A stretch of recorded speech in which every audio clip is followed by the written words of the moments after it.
So some of you know about, well actually Jens talked yesterday about his optimization and hashtag going at 1Password. Let me just get to this. I know that we kind of got a little behind schedule. 1Password is a password management product. Back in 2005, our founders, Dave and Kier, basically Dave and Rustam, basically said, hey, you know, it'd be kind of cool to use the OS 10 keychain to have a form filler and password manager. Things have changed a lot since then, and it's a very popular password management system across a number of platforms, and we really will get fully to Android at some point.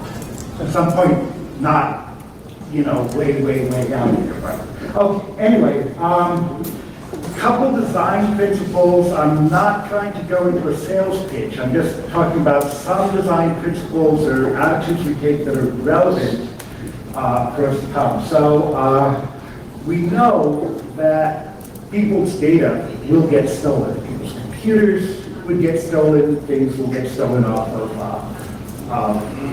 Dropbox. So we actually started using PBKDF2 before it was cool. So actually, I guess we started using it, the password manager, in 2007. We are also willing to say no to certain feature requests, like keep things simple. So no, we don't have an option for a cascade of encryption of things like that. We're not open source. It just doesn't work with our business, but we appreciate the value of open source security, so we have been trying to document the details of our data format, what we do, the security aspects of it, and most relevantly, solar designers in here this year, but you know, when the John people were first looking at 1Password, they questioned about our data format. We were very happy to give them samples and two things. And we also really want to bring good, top-notch security to non-security people. So we just want everybody to be able to have good security. Okay, my personal history is unimportant, but one main crucial point is that, well, in facing the public, I may be the face of our crypto and security. Some of our developers are, actually, our developers are way smarter than I am. Okay. The original version of 1Password used the OS 10 keychain. I won't talk about where we moved away from that. From 2007 to 2009, we transitioned to the Agile keychain format. That's the format that is out there that pretty much everybody is using. And we are beginning to transition now to our successive format, 1Password for Cloud Keychain format, which we really need a better name for. But what's relevant for this talk is the Agile Keychain format, and so just briefly, key derivation in it. Master password is taken in this thing, but we just treat the octets. We don't care about the encoding, which is why if you put in something that's encoded one way on one machine and one way on another machine, your password won't match. And we use PBKDF2 HMAC SHA-1 to derive 256 bits, and that is split for 128 bits as an AES key and 128 bits for an initialization vector. Get back to why that's significant. that derived key, an ID is used to decrypt a kilobyte of data that's encrypted in CBC mode with our standard PKCS7 padding. And all of the other steps in key derivation are entirely irrelevant for crackers because you only need to get up there. Okay. So one day I'm probably planning on writing a blog post about authentication passwords, encryption passwords, something like that. And this is what I'm leading with. Support added to crack 1Password OCL hashtag plus 100% computed on GPU, plus I found an exploitable design flaw. And a link to the discussion. So, you know, we've heard people say, oh, they've discovered a flaw when they haven't. And then, you know, when I go there, I start hearing things about 3 million guesses per second. So it's like, not only are we start getting tech headlines and retweets and stuff like this, so design flaw in 1Password allows for 3 million guesses per second. You know, this is something that we have to pay attention to. And I should say that Jens, I hope I'm pronouncing your name. That's fine. Reasonably close. I could just say Adam.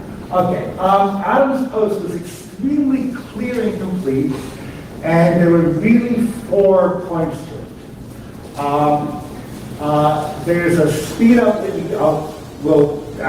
I'll skip this later.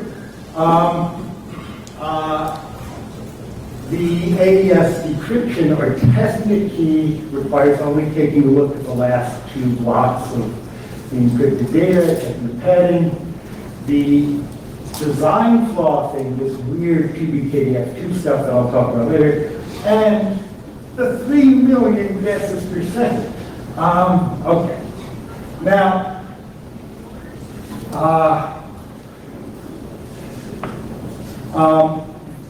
one of the things that Adam pointed out was that there's a PBKDF2 optimization. And I think everybody's familiar with that. We talked about it yesterday, so I'm going to skip this slide.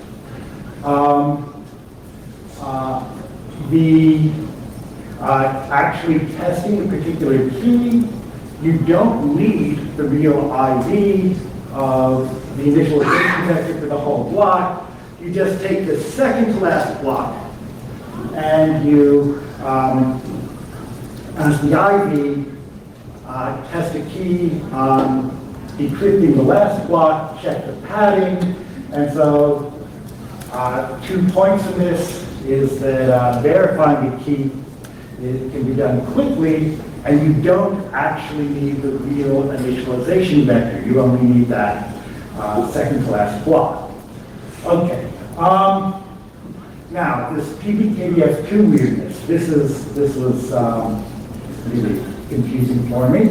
Under peculiar circumstances, a defendant must perform twice as many HMACs as the attacker. And the circumstances involve situations. This is neither necessary. What's up there isn't sufficient. There's more detail, but if you are requesting more bits than the hash that you give it for HMAC, PBKDF2 kind of goes off in another direction, and the first portion of the PBKDF2 output doesn't depend on any of the computation necessary to get the second portion. But again, Jens talked about that. And so what's relevant here is that we were asking for 256 bits, calling this with SHA-1, which gives 160. We were using the first half of that for the key. The other half was for an IV, which we've already mentioned is not actually needed to test the key. And so we had this issue. Now, there was some confusion, there was a lot of confusion, but on my part. Anyway, performing all of these optimizations plus using a GPU led to ports of approximately 3 million guesses per second. And I don't know what Jeremy has to say about whether he's, given that a shot on some other hardware, but that 3 million has been topped by now. I was expecting somebody to report. Also, the same as GPU. Yeah, I mean, it was right, so, it scales to more GPUs. Okay. So now, my first response to that post on the forum thing was relatively quick, and it was extremely well received. I mean, Twitter and Hacker News was just filled with comments like, oh, Jeff Goldberg really knows how to respond to this. It was weird. I mean, it was weird. And most importantly, that first response that I made was just completely wrong. Almost every, okay, it's not that it was factually incorrect, but I was addressing a question that was never raised. I just saw CBC, I didn't quite get all the other stuff. I saw CBC padding, and I thought it was all about, I just somehow, I've been working on authenticating encryption, so I thought it was about padding oracles. So my initial response was extremely well received, and just so completely off base for what was going on. Public perception was fine.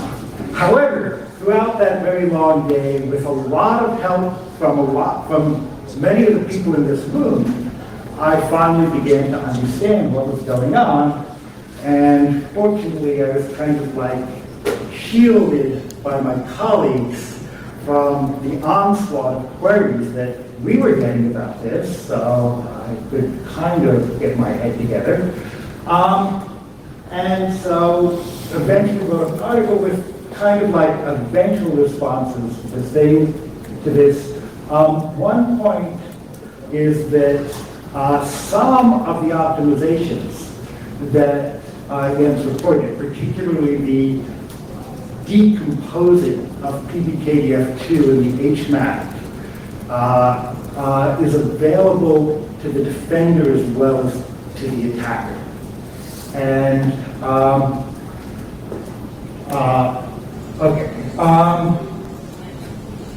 oops, and I'm talking about a different slide than I actually have. Okay,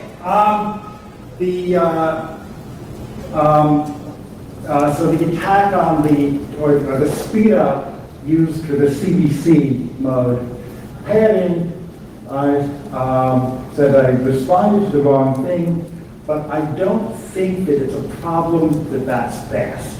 It's not the job of AES encryption to slow things down for the attacker.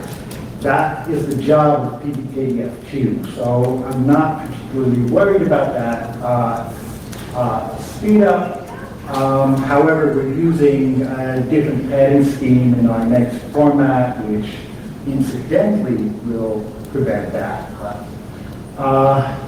However, what's relevant about this is that it meant that Jens did not need the IV that was supposed to be derived by PBKDF2, so he only had to get the first half of that.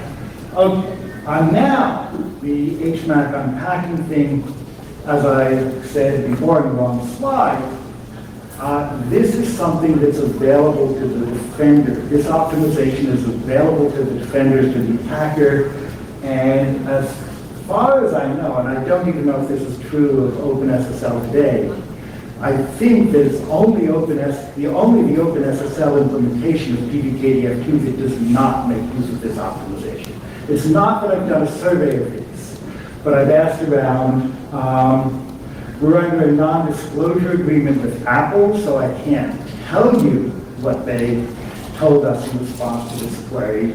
but I can tell you that we're still happy to use common cryptos called the PBKDF2.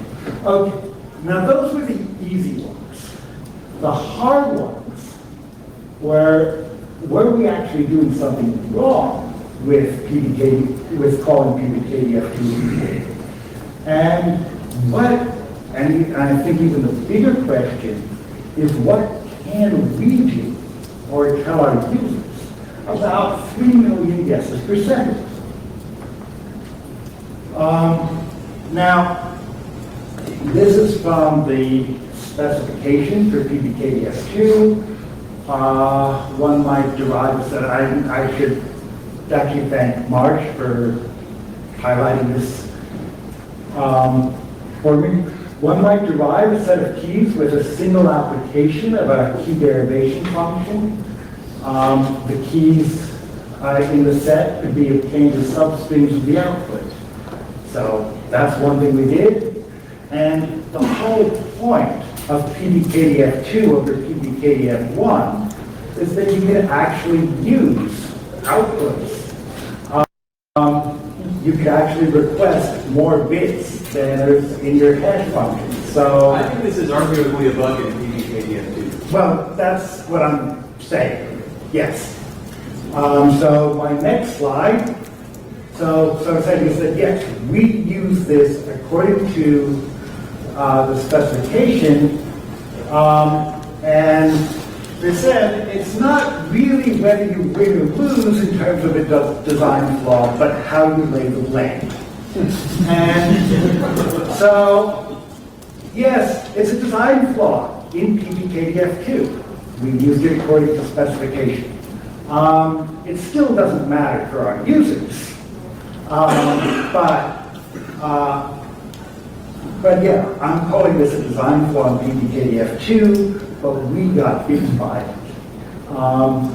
So, and just point out on this one, it's a 1-bit speedup. That is, the attacker, in these circumstances, has to do half of the compressions that the defender does. Okay. Now, when we first wrote about PBKDF2 ages ago, and I think people reading this never heard about it. I called it peanut butter keeps dogs friendly too. Some mnemonics for it. So I can tell you by the end of this day, I wanted to change that to people's babies keep dingoes fed too.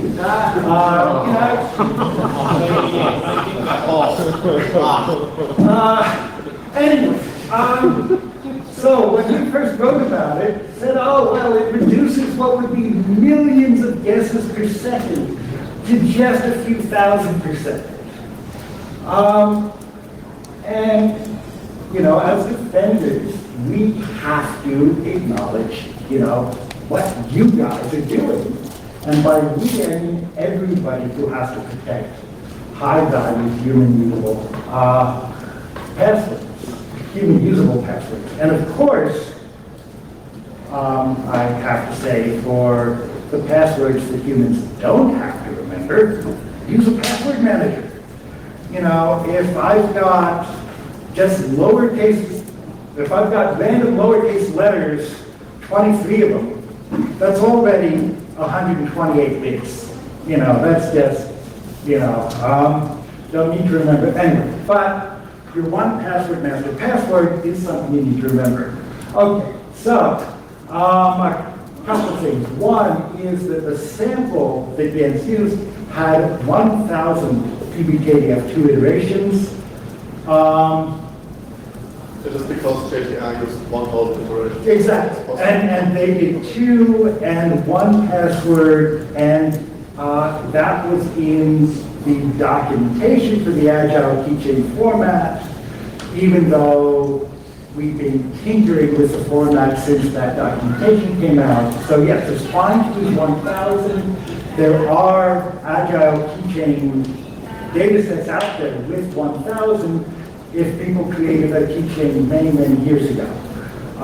Since then, it's complicated by different versions, it's a minimum of 10,000. So on that hardware, think 300,000 guesses per second. And it's, again, versioning and updating things is kind of complicated. Okay. So there are limits to simply raising the number of PBKDF2 iterations. The strength of doing so rises linearly with the number of iterations. And I think Bob mentioned that that he thought the defender had the advantage here. But in our case with the password manager, the defender does not have that kind of advantage because the defender has to be able to run these on their handheld portable device. So there really are limits to what we can do on that. This didn't stop people writing to us asking for more PBKDF2 iterations or asking to make that configurable, user settable, and we said no. We're not going to make that user configurable. And as I told you, those design principles that I mentioned earlier are relevant. We do say no because we simply don't want people to shoot themselves in the foot. You know that if you say, here's an advanced feature for advanced users where you can configure your PBKDF2 things, and this is stronger, people are going to set them to 100,000 or 200,000 or whatever. You know, I mean, they're just... Anyway, so we try to remind people that adding a single randomly chosen digit to the end of their password and telling that to the world, say, okay, I've got a password, I'm going to just randomly get a number between digits between 0 and 9, stick it at the end of my password. No, I don't do not agree to that. The rules are just one rule. That one rule, is it multiplies the number of tasks by a factor of 10. By one. One rule is one. You still have to do 10 guesses. One. You only have to do one guess with that one rule? Yes, one rule and one more guess. Right, but if it's adding a number, then you increase the key space by a factor of 10. That's right. But not 20,000. No, sorry. Here I'm saying, sorry. So adding a single digit to the end multiplies the potential, the key space by a factor of 10, which gives you the equivalent of as much strength of going from 20,000 PBK iterations to 200,000. No, not in bits, in iterations. It's a factor of 10. Sorry, here I'm multiplying the number of PBKDF2 iterations by 10. So remember, the amount of strength of value that you get from PBKDF2 iterations goes up linearly. So simply multiplying the key space by 10 gets you as much strength as increasing your PBKDF2 iterations tenfold. And that's an example of television tenfold. Okay. How much time do I have left? You're fine. Okay. We're always looking for alternatives to PBKDF2. I'm not going to talk about why we're not using script. I think that Jean-Pierre actually did a pretty good job of that yesterday. So we're just waiting for the results of the password hashing competition. So really, at the moment, in the short term, is we have to get people to use better master passwords.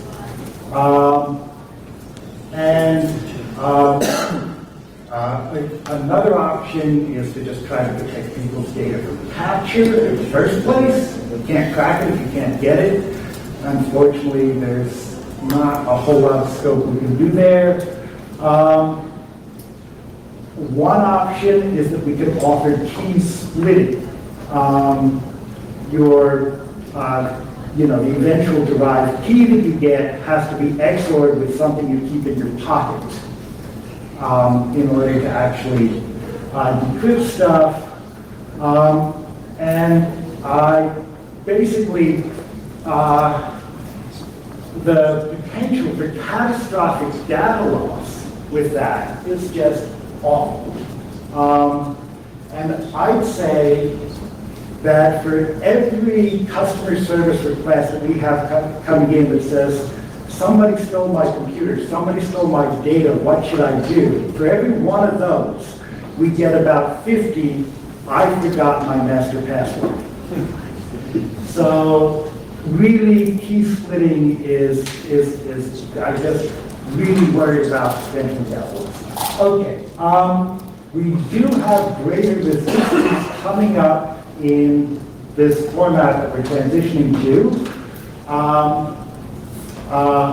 We're actually using a Y hash, SHA-512, to get 512 bits of data, so we don't have that weird PBKDF2 weirdness. Also using SHA-512 should make things a little harder for you to get those things working on GPUs, on current GPUs. 64-bit bits. We'll see. We're hoping. This isn't, we didn't design this with the intent. This actually was designed beforehand. We'll see what you can get on GPUs with that. And I look forward to finding out what you can do. We're not using we're not using that for padding, because the newer versions of 1Password will have higher minimum requirements for operating systems, and therefore by hardware. We can set higher iterations, and the new format will make it easier for us to drop in a replacement for PBKDF2 when something like that becomes available. And really, it's just, about getting people to understand that their master passwords need to be strong. And that is where what you guys do really helps us.